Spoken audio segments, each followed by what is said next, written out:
বৰপেটাৰ ভয়ংকৰ পথ দুৰ্ঘটনা। বৰপেটাৰ খৈৰাবাৰীত বাইক স্কুটিৰ মুখামুখি সংঘৰ্ষত থিতাতে নিহত এজন, গুৰুতৰভাৱে আহত দুজন।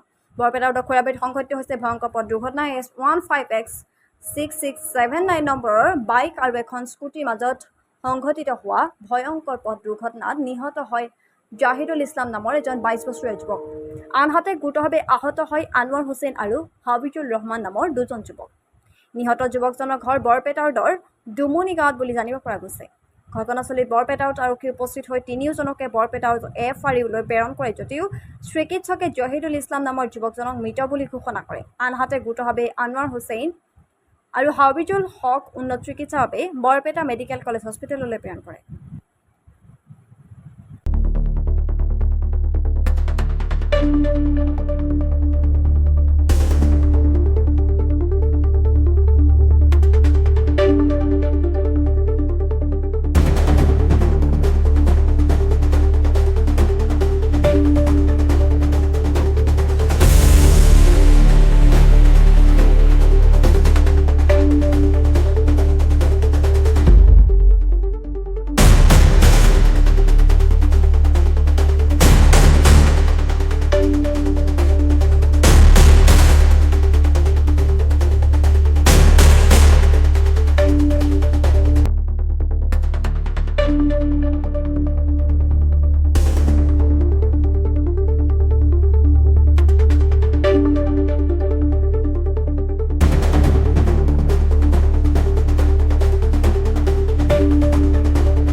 মানে শুনা পোৱা মতে আধা ঘণ্টামান আগতে তাৰমানে খৈৰাবাৰী তিনিআলিৰ ওচৰতে বাইক আৰু স্কুটিৰ মাজত সংঘৰ্ষত মানে মোৰ সম্পৰ্কীয় খুৰাৰ ল'ৰা তেখেতে স্পট ডেথ হৈছে আৰু দুজন মানে বৰপেটা মেডিকেলত আছে বুলি গম পাইছোঁ আমি।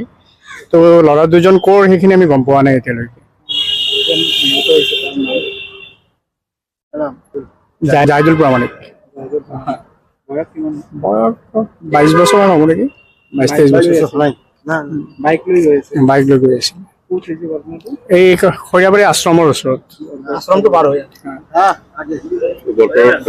বৰপাৰত খৈৰাবাৰী।